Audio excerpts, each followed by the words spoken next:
मेरा नाम प्रदीप ढाका है। एनएसआई फ्रेटर्निटी अलायंस की ओर से प्रेसिडेंशियल पोस्ट का उम्मीदवार हूं। मेरा नाम नीतीश कुमार है। आईसा डीएसएफ के लेफ्ट यूनिटी में मैं प्रेसिडेंशियल कैंडिडेट के बतौर जेएनयू के इलेक्शन में आ रहा हूं। मेरा नाम चौधरी तैयबा अहमद है। लेफ्ट अम्बेडकराइट यूनाइटेड पैनल की तरफ से प्रेसिडेंशियल कैंडिडेट। मेरा नाम शिखा स्वराज है। इलेक्शंस में प्रेसिडेंशियल कैंडिडेट हूँ जेएनयू की तरफ से। जेएनयू में एक बार फिर शासन चुनाव का शोर है। चुनाव 25 अप्रैल को होने थे, लेकिन कैंपस में हुई हिंसा के बाद स्थगित कर दिए गए।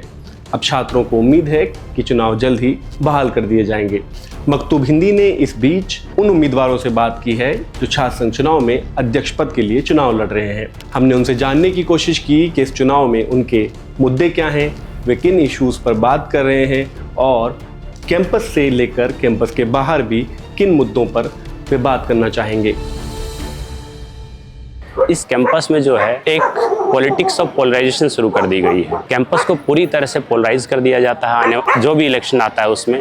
इसके अलावा लगातार एक हेटेडनेस की पॉलिटिक्स इस कैंपस में बढ़ती जा रही है, वो चाहे रीजनल बेसिस पे हो, चाहे कम्युनिटी के बेस पे हो, माइनॉरिटी के बेस पे हो। एंटी माइनॉरिटी सेंटिमेंट क्रिएट किया जाता है। इस पॉलिटिक्स को हम रिजेक्ट करके और एक सभी स्टूडेंट को एक कलेक्टिवनेस के साथ लेके आने के लिए आगे खड़े हैं। और एक जो टोकनिज्म की पॉलिटिक्स है इस कैंपस में लगातार चल रही है, इस टोकनिज्म की पॉलिटिक्स को हम रिजेक्ट करते हैं और एक असर्टिव मार्जिनल वर्स जो हैं, मैं खुद एक ओबीसी समुदाय से आता हूँ, मेरे साथी कैफ एक माइनॉरिटी समुदाय से आते हैं। हम लोग एक मजबूत आवाज़ जो ज़मीन से निकली है उनके साथ मजबूती से खड़े हैं और हम लोग इसी पॉलिटिक्स को आगे लेकर जा रहे हैं। ऑब्वियसली इस कैंपस में 2015-16 में एबीवीपी का एक जॉइंट सेक्रेटरी जिसका नाम है सौरभ शर्मा, वो जीत करके आया और उसके बाद इस कैंपस में सिस्टमेटिकली प्रेस कॉन्फ्रेंस करके ये बोला गया कि जेएनयू जो है वो एंटी नेशनल्स का अड्डा है, इसको बंद कर देना चाहिए। That was a campaign run by ABVP member who actually won the election of JNU issue joint secretary in 2015. Hashtag shut down JNU. उस वक्त JNU के स्टूडेंट्स खड़े हुए और ये बात बोले कि JNU का आप बंद नहीं कर सकते हैं और फाइट बैक JNU का नारा दिया। बट उसके बाद लगातार हर साल कुछ न कुछ करके सरकार वो काम कर रही है।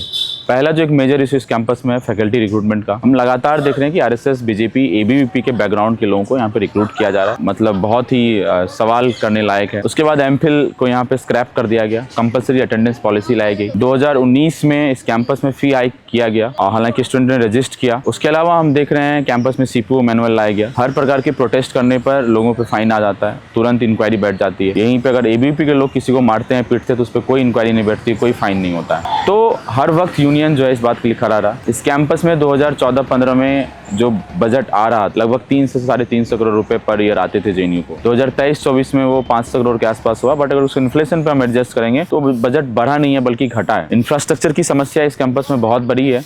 रीडिंग्स रूम से लेकर के क्लासरूम में लेकर के ढाबा में जाएं, हॉस्टल्स में जाएं, हर जगह हम देख रहे हैं कि फैन सही से नहीं चलते हैं, वाटर कूलर में सही से पानी नहीं आती है, एसी सही से नहीं चलते हैं रीडिंग रूम में, जर्नल्स, मैगजीन, किताबें नहीं आ रही है कई सालों से। अगर आपको जर्नल सेक्शन में कुछ दिखेगा तो केवल 5 जनरल ऑर्गेनाइजर दिखेगा। आज ब्रह्मपुत्र हॉस्टल में कैंपेनिंग करते वक्त वहाँ के रीडिंग्स रूम्स में जो रखे हुए थे तो केवल 2 जर्नल रखे हुए थे। उसको जर्नल क्या ही कहें, मैगजीन जो है वो 5 जन थे और ऑर्गेनाइजर। तो ये समस्या जो इस कैंपस में लगातार बनी हुई है, इंफ्रास्ट्रक्चर की समस्या, फंड्स की समस्या और फैकल्टी रिक्रूटमेंट्स की समस्या और एक प्रकार के डिबेट, डिसेंट को जिस तरीके से दबाया जा रहा है इस कैंपस में सीपीओ मैनुअल को ला करके, उसके खिलाफ ये पूरा का पूरा यूनियन इलेक्शन होने के लिए जा रहा है। सबसे पहले मैं महिलाओं का इशू लेना चाहूंगी। हम डेप्रिवेशन पॉइंट्स की हमेशा से बात करते हैं। डेप्रिवेशन पॉइंट्स जो महिलाओं को जेएनयू में हमेशा से दिया गया है ताकि वो यहाँ आके अपना पढ़ाई कर सके, गिवन दैट वो स्ट्रक्चरली किस तरह से रिप्रेस एनवायरमेंट में होती है। मास्टर्स में तो है ये अभी डेप्रिवेशन पॉइंट, पर पीएचडी से कैंसिल कर दिया है। तो हम देख रहे हैं कुछ ही सालों में जो एक जेएनयू माना जाता था कि जितनी महिलाएं हैं उतने ही यहाँ पे मेल लोग जो हैं स्टूडेंट्स वो पढ़ने आते हैं, तो डेप्रिवेशन पॉइंट्स हटाते ही उस नंबर पर एक बहुत बड़ा इफेक्ट हुआ है। अदर देन दैट हम देख रहे हैं कि कैसे आए गए सालों में पीएचडी वाइवा में बहुत डिस्क्रिमिनेशन देखने को मिला है।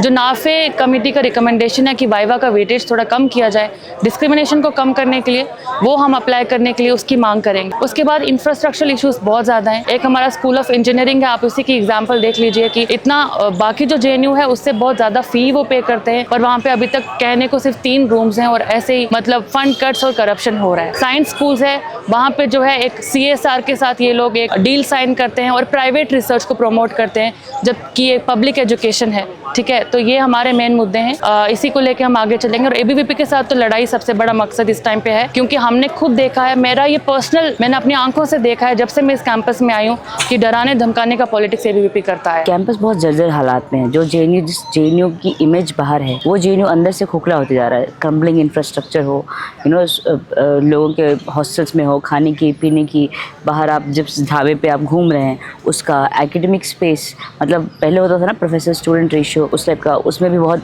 गड़बड़ी है। साइंसेज में इक्विपमेंट्स नहीं है, लाइब्रेरी में सिटिंग कैपेसिटी नहीं है, मकड़े के जाल लगे हुए हैं, लेकिन वो ठीक करवाई जा सकती हैं वो सब कुछ। वो वर्ल्ड क्लास लाइब्रेरी है, उतनी बड़ी उनका स्पेस है, उसको यूटिलाइज़ कर सकते हैं हम लोग।